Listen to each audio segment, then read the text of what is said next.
First Amendment speech. It's amazing how government agencies become the attack dog. You can't say that. You're not allowed to do that. Who are you?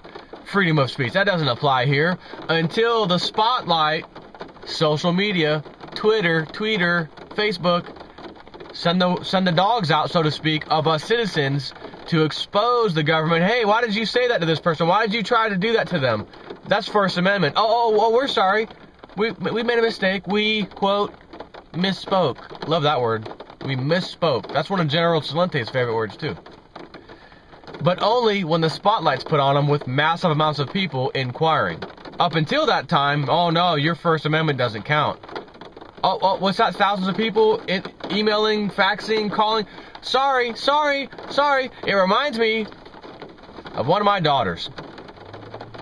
We have two almost 6-year-old twins, and then we have the little almost 3-year-old. Well, one of the twins loves to do things she's not supposed to do, hit, steal something, not steal, but, take her sister's toy, run around, stuff like that.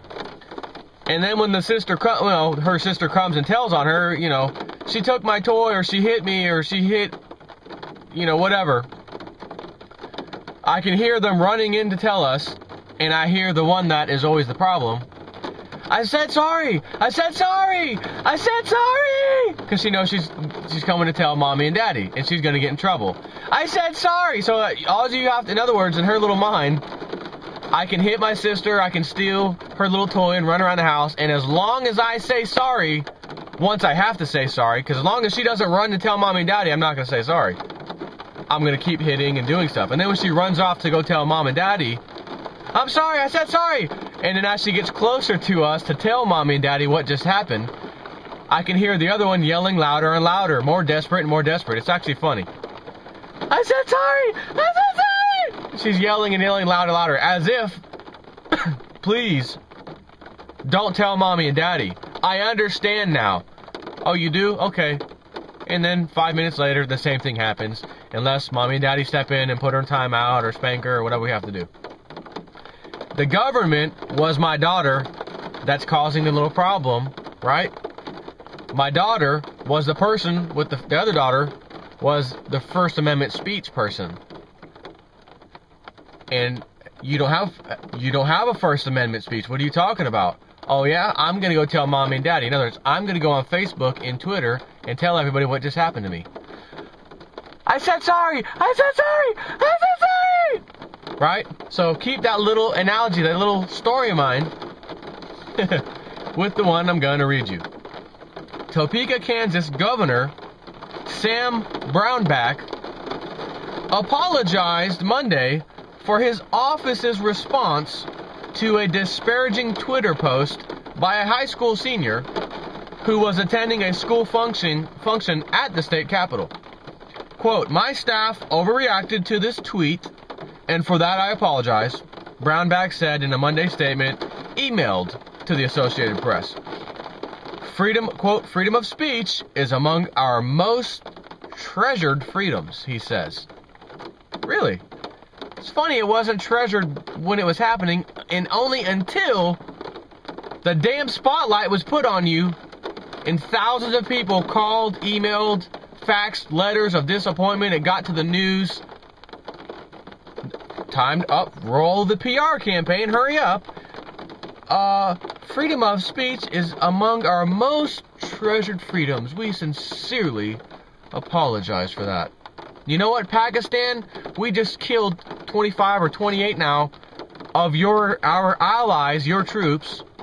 It is our sincere apology. For freedom of living is among our most treasured freedoms. We sincerely apologize for what we have done. Right?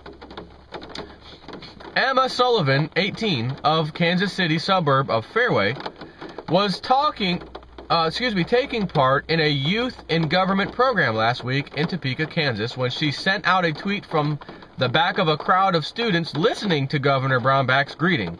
From her cell phone, she thumbed, quote, just made mean comments at Gov Brownback and told him he sucked in person.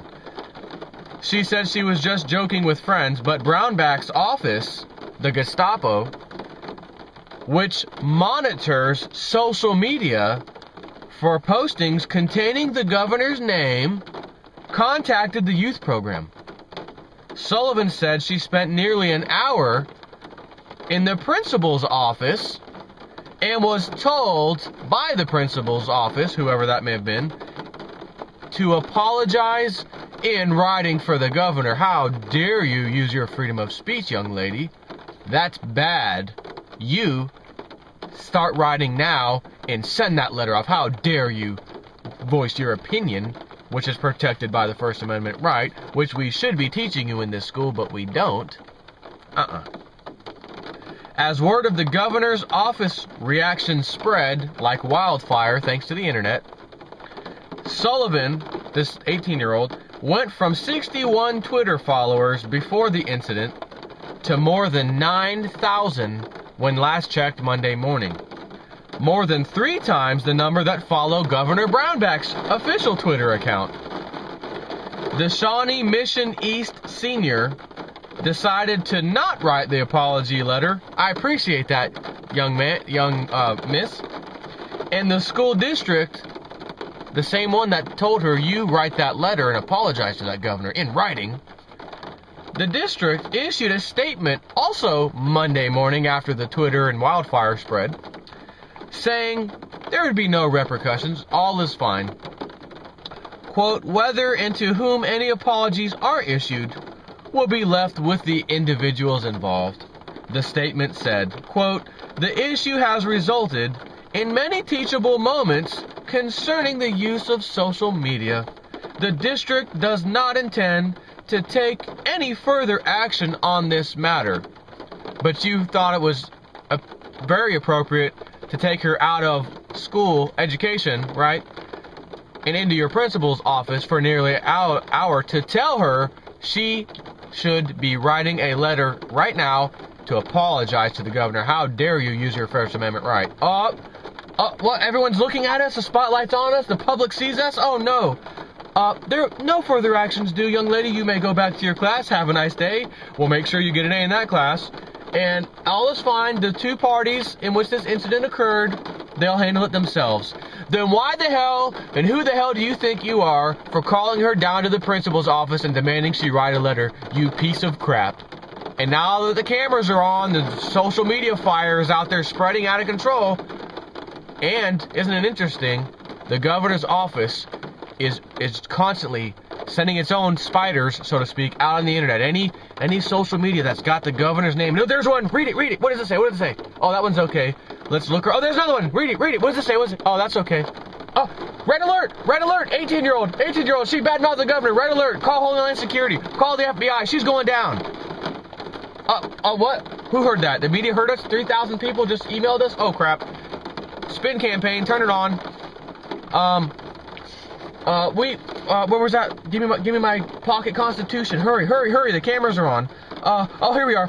Freedom of speech. How do I look? Good? Okay. Freedom of speech is our most treasured freedoms. We apologize for our overreacting. Thank you.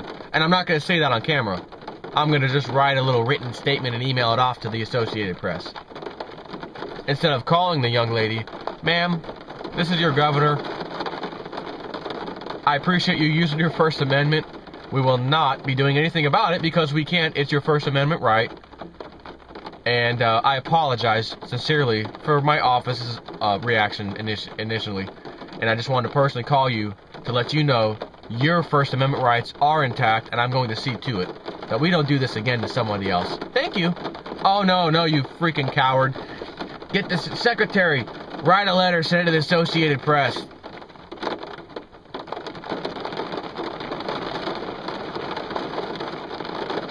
Sullivan's 19-year-old sister, the girl's 19-year-old sister, told Associated Press her sister was in school Monday when their father talked to school officials. The elder sister, who initially alerted the media about what happened, said she texted with her sister and the teen told her things were just fine.